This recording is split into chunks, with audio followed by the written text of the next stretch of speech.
생산과 소비를 시작하겠습니다. 재산은 일하는 수단과 소비 대상의 집합이죠. 그러한 재산은 자본이 될 수도 있고 소비 대상이 될 수도 있죠. 그리고 저번 시간에 뭘 살펴봤나요? 대상의 양면성을 언급했죠. 어떤 대상은 누군가에게 자본으로서 기능하지만 동시에 누군가에게는 소비 대상으로 기능하고 있더라. 그게 대상의 양면성이다. 그래요. 항상 그러한가 모든 대상이. 이제까지 살펴본 걸 바로는 그럴 것이다 이렇게 생각하지만 그렇지 않을 수가 있다는 거예요. 그래서 하나하나 끝까지 살펴봐야 되겠죠. 끈기가 중요한 거예요. 지루하다고 다 알았다 이렇게 생각하면 안 된다는 거예요. 자꾸 반복이 되니까. 생산물의 종류와 용도를 정리하면 다음과 같다. 생산물의 종류와 용도. 생산물에는 여러 가지가 있죠. 그냥 크게 나눴죠. 대표적인 것만 빵, 의류, 자동차, 스마트폰, 책, 의약품, 가구, 컴퓨터, 플라스틱 용기, 주택 뭐 이런 것만 생산하는 건 아니죠. 많죠.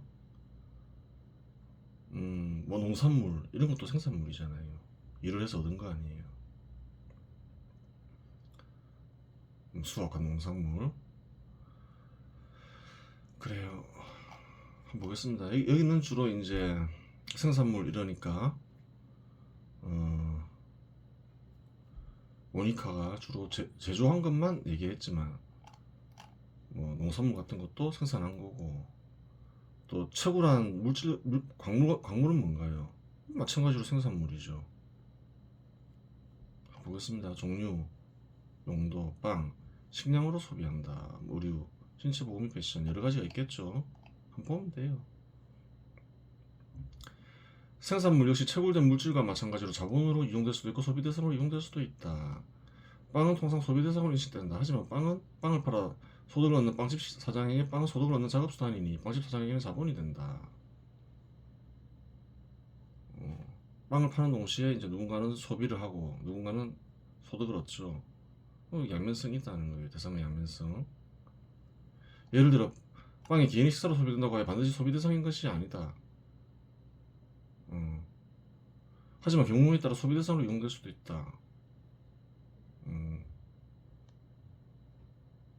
그런데 빵이 개인의 소비로 식사된다고 해 반드시 소비 대상인 것은 아니다. 이건 무슨 말이냐 이렇게 생각할 수 있잖아요. 일을 시키기 위해 사업체 소유자가 근로자들에게 빵을 제공하고 있다면 그 빵은 사업체 사장에게 자본이다. 근로자에게 뭔가요? 빵은 소비 대상이죠. 대상의 양면성이 발견되잖아요. 의류는 의류 매장에서 판매하거나 패션 산업에서 활용될 경우 자본이 된다. 하지만 경우에 따라 소비 대상으로 이용될 수도 있다. 예를 들어서 의류가 개인의 몸보호나 시장에 사용된다면 그러한 의류는 소비 대상으로 활용된 것이다. 누군가에게는 자본인 것이 누군가에는 소비 대상이 된다. 대상의 양면성이 보인다. 주택은 부동산 개발업체가 임대나 판매를 통해 소득을 얻을 경우 자본이 된다. 하지만 경우에 따라 소비 대상으로 이용될 수도 있다. 예를 들어 주택이 개인의 거주 공간으로만 사용되면 그러한 주택은 소비 대상이다. 그렇죠. 이게 잘못된 거죠. 근데 주택만 재산인 건 아니죠. 다 가지고 있는 게 다 재산이죠. 잘못된 거예요. 아마 주택이 투자 재산으로 활용되고 그래요. 매매가 쉽게 가능하니까 그렇게 판단한 모양이죠.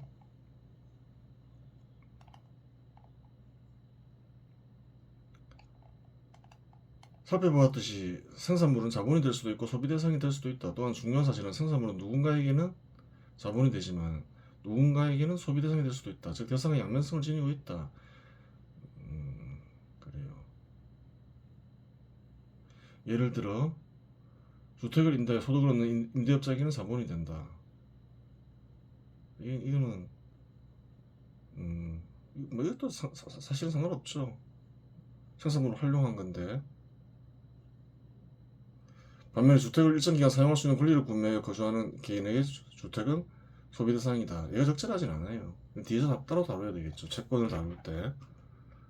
채권에서 다룰 부분인데 여기 집어넣는 거죠. 살펴보았듯이 생산물은 소비 대상으로 이용될 수도 있고 자본으로 이용될 수도 있다. 하지만 사용이 중단될 수도 있다. 그러한 경우에 생산물은 소비 대상도 아니고 자본도 아니다. 마찬가지죠. 그 다음 사업체는 잘 알아야 되죠. 또 별도로 분리해서 사업체만 또 별도로 다뤄야 되겠죠. 여기서 간단히 살펴보는 거예요. 핵심만 보는 거예요. 개인은 자신의 재산을 투입하여 소득을 얻을 수 있다. 이때 투입된 재산과 인간의 활동이 결합되면 사업체가 형성된다. 재산이 투입됐으니까 사업체는 누구의 것인가요? 재산을 투입한 사람의 것이죠. 사업체는 정부의 것이다. 이러면 어떻게 되나요? 재산을 투입하자마자 정부가 되니까 사업체에 투입한 개인이나 집단은 순식간에 재산을 잃잖아요. 말도 안 되는 소리죠. 사업체는 근로자의 것이기도 하다. 그럼 재산을 투입하는 순간 개인의 재산을 투입하자마자 근로자와 재산을 나누어야 되니까 투입 안 하겠죠. 그래요. 좀 그러한 기본적인 걸 좀 이해하라는 거예요. 재산과 자본을 구별하라는 거예요. 누군가 개인 재산을 투입해서 사업체를 만든다. 그러면 그건 개인 거죠. 개인들이 모여서 투자할 수도 있겠죠.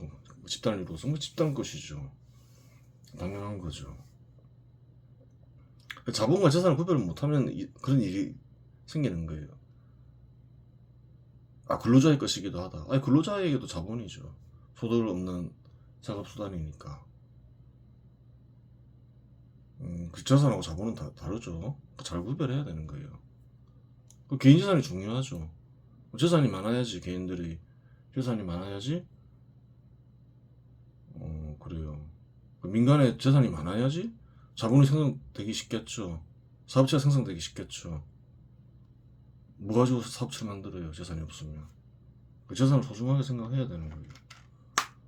재산은 근로자나 기업 사업체 소유자의 자본이다. 또 정부의 자본이기도 하죠. 정부의 재산은 아니지만 왜 그런가요? 근로자도 세금 내고 사업체 소유자도 세금 내고 또 누가 세금 내나요? 또 사업체 자체가 또 세금을 낼 수도 있잖아요. 그래요. 정부에게도 필요한 것을 얻는 수단이 되잖아요.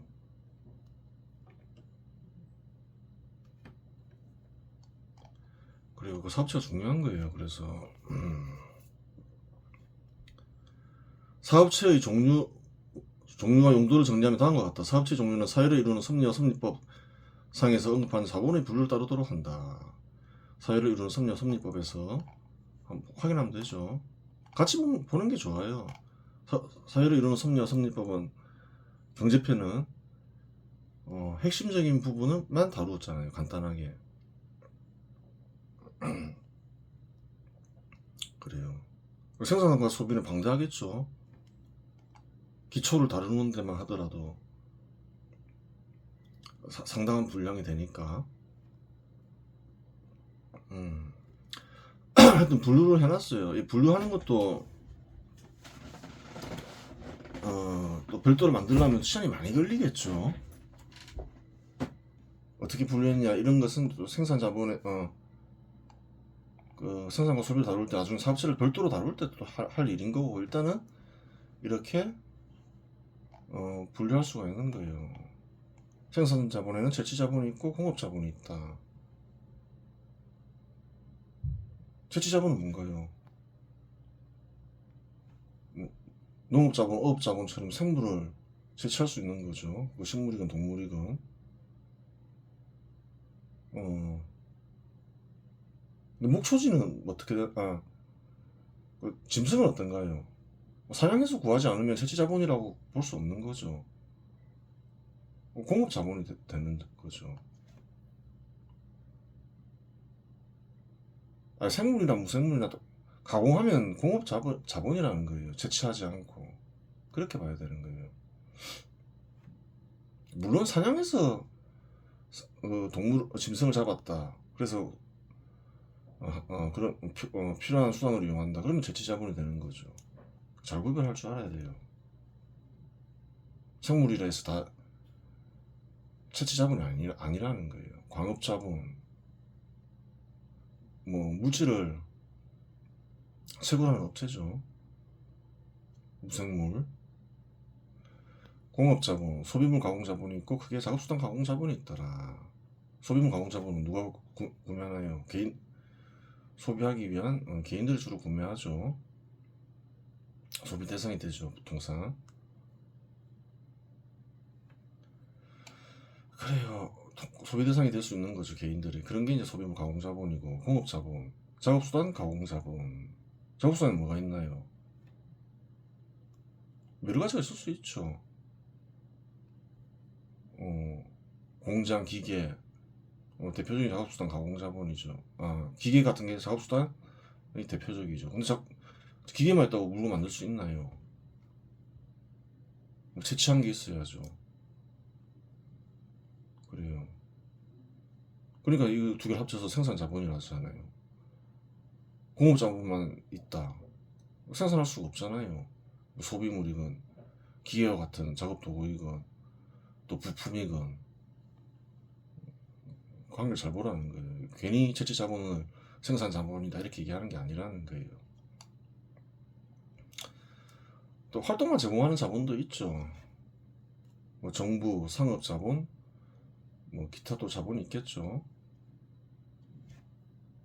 아니 그 이발소 가서 뭐 그 돈 주고 머리 깎잖아요. 거기서 뭐 생산물을 거래하는 게 아니잖아요. 활동을 거래하는 거지. 재산을 투입하지 않고 활동만 또 거래하는 사람들이 있잖아요. 사업체와. 그런 사람들은 뭐라 하나요? 근로자라고 하잖아요. 생각을 많이 해보라는 거예요. 작업수단 대여자본, 금융자본, 작업수단 대여자본. 대표적인 뭐 금융자본 대여하잖아요. 화폐를. 뭘 판매했나요? 화폐를 대여하는 이는 일정 기간 화폐를 사용할 수 있는 권리를 판매한 거죠. 예전에 얘기했죠. 그리고 이제 받는 대가가 뭔가요? 사용료인데 화폐를 빌려주고 받는 사용료를 뭐라 하나요? 이자라고 하잖아요.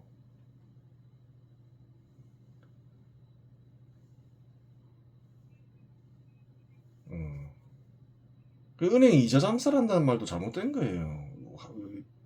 통상적으로 이자 장사를 한다 이러는데 그래요. 뭐 이자를 거래한다 이러면 좀 맞을 수 있죠. 주로 이제 판매하는 게 뭔가요? 어떻게 수입원이 뭔가요? 일정 기간 사용할 수 있는 권리를 판매하는 거죠. 그래요. 단 여기서 정부는 제외한다. 사업체 규정에 맞지 않기 때문이다. 그래서 정부는 제외하죠. 소득을 얻기 위해 사용되는 개인이나 집단이 소득을 얻기 위해 재산을 투입해서 만들어진 게 사업체잖아요. 정부는 기본적으로 그래요. 소득을 얻기 위해 개인이나 집단이 투입해서 생성한 사업체는 좀 구별되잖아요. 자본인 건 사실이지만 사회 전체적으로 보면 그래요. 그래서 분리했다. 사업체 종류와 용도, 생산자본에는 뭐 채취자본, 공업자본 있다 했죠. 뭐 농업에서 어업에서 공업에서 이렇게 하면 되고 다 알잖아요. 읽어보면 되는 거고. 공업자본, 공업자본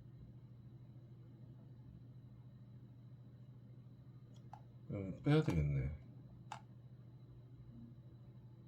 생산자본에 이런 게 있고 소비물 가공 자본이 있고 작업수단 가공 자본이 있죠.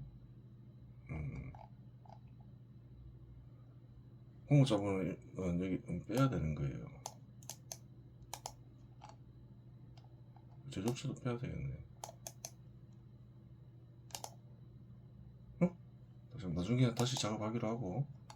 소비물 가공자본, 작업수단 가공자본이 공업자본에 속하죠. 뭐 식품 제조업체, 의류 제조업체, 뭐 주택 제조업체, 기타 제조업체 다양하죠. 소비물 가공업체는 한번 생각해보면 되죠. 주로 개인이 소비하는 욕구나 욕망을 해결하기 위한 소비 대상을 생산하는 것이 소비물 가공자본이다.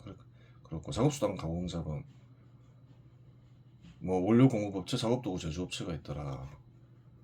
뭐 예를 들어서 소비물 가공업체가 있는데 식품 제조업체가 있는데 각종 작업도구를 구매해야 될 거 아니에요. 작업수단 가공자본은 주로 구매 수요자가 누군가요?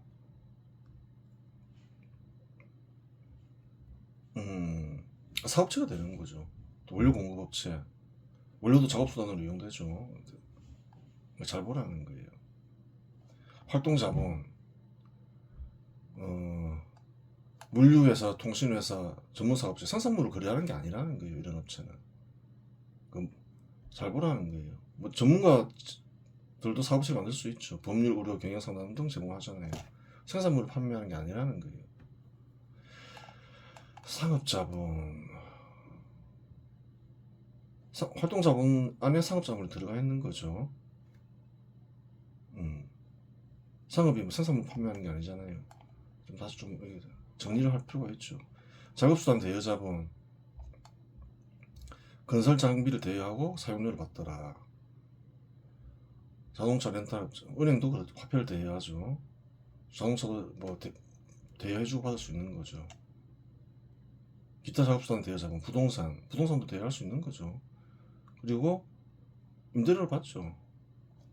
사용료를 임대료를 받잖아요. 사무실 공간 대여업체, 뭐 그런 데도 있더라 보면 되고.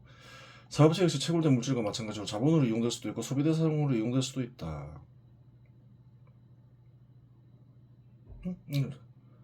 좀 다르죠.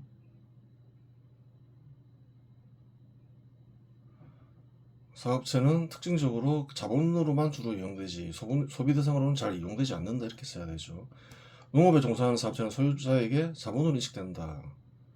그러한 사업체에 참여하는 근로자에게도 사업체는 소득을 얻기 위한 작업수단이니 근로자에게도 사업체는 자본이다. 사업체는 원칙적으로 소득을 얻기 위한 수단인 경우로 소비 대상이 되게 어렵다. 대상의 양면성이 잘 발견되지 않는다 이 말이죠. 누군가가 손해보면서 사업체를 운영하며 사회에 봉사하는 것을 목적으로 사업체를 운영한다면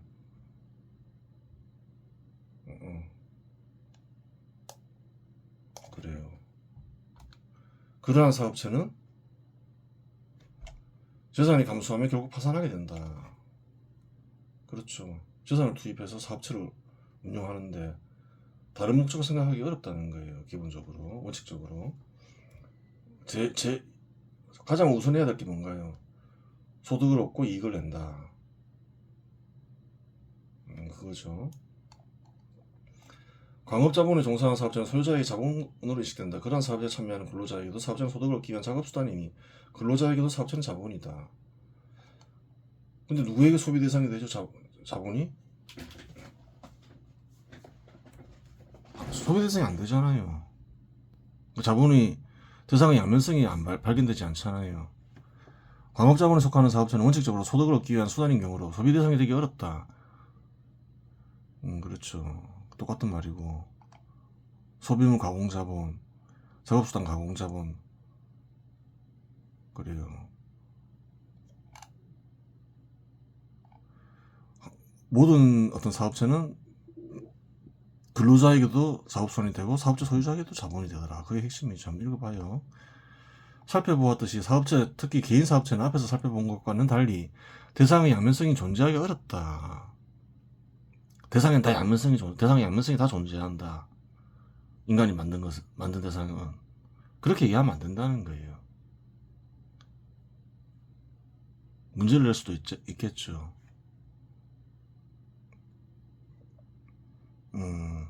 재산은 다 대상의 양면성을 양면성을 지닌다. 이러면 맞나요? 틀리나요? 틀린 답이라는 거예요. 잘 보라는 거예요. 한편 사업체는 사업체를 형성하는 데 재산을 투입한 개인이나 집단의 재산인 동시에 자본이지만 근로자에게도 자본이 된다. 재산과 자본을 구별할 줄 알아야 된다. 그렇게 되죠. 따라서 사업체 소유자에게도 자본이 되고 근로자에게도 자본이 되는 현상을 사업체의 양면성으로 규정한다. 그렇잖아요. 다 보니까 어떤 업체든 간에 근로자에게도 자본이 되고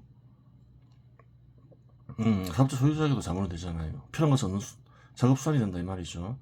이와 같은 양면성을 알지 못하고 사업체를 제약시하며 사업체 소유자만의 자본이라고 생각하여 사업체를 파기하면 근로자 역시 소득을 얻지 못하게 되어 근로자 역시 파멸하게 된다.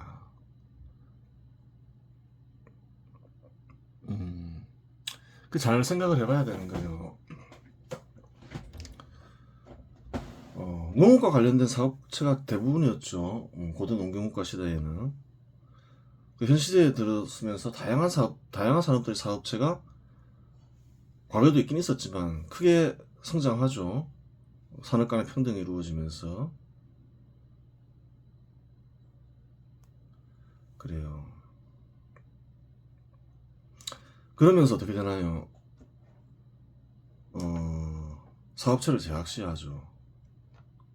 그런 시대적 변화에 적응하지 못한 거죠. 잘못된 시대다 이래 생각한 거죠. 저게 도대체 무엇이냐 이러면서 참 이상한 사회다, 이상한 시대다. 그게 잘못된 생각이라는 거예요. 그래요. 한번 보라는 거예요. 고대 농경국가 시대 때 그 농민들의 삶과 사업체는 또 생산성이 다 다르니까 천차만별이지만 훨씬 낫죠. 어쨌든 간에 노예제도도 없고 평균적으로 보면 그 잘못된 생각이라는 거예요. 또한 이제 사업체를 일면적으로 본 거죠. 사업체 소유자에게는 자본이지만 근로자에게는 근로자를 착취하는 수단이다. 근로자에게도 필요한 것을 얻는 작업 수단이죠. 분명히 소득을 얻기 위한. 근데 착취 수단이다. 이러면서 솔직히 얘기해서 죄악시하잖아요. 근데 진실은 뭔가요? 근로자에게도 자본이다. 왜? 소득을 얻기 위한 작업 수단이니까. 그 사실을, 그러한 진실을 모르고 죄악시하에 파괴하면 어떻게 되나요? 공산주의 국가 보라는 거예요. 죄악시하면 파괴하면 사람들이 참으로 만족된 삶을 살고 번영될 수 있다 생각했는데 정반대 현상이 있잖아요. 그것은 무엇을 보지 못했기 때문인가요? 사업체의 양면성을 몰랐기 때문이에요. 더 얘기하면 자본이 뭔지 몰랐기 때문이에요. 사업체가 장기간 손실이 발생하여 사업체를 지탱할 재산이 사라지면 사업체는 결국 계산되어 사라지면 그에 의존하여 살아가는 사람들이나 집단은 소득을 얻을 수 있는 수단, 즉 자본을 잃게 된다. 그래요. 사업체는 또 별도로 떼어내서 다루어야 되겠죠. 다음에 자본을 다루었으니까 다음에 사업체를 다루면 되겠네요. 이번 시간 여기서 마치겠습니다.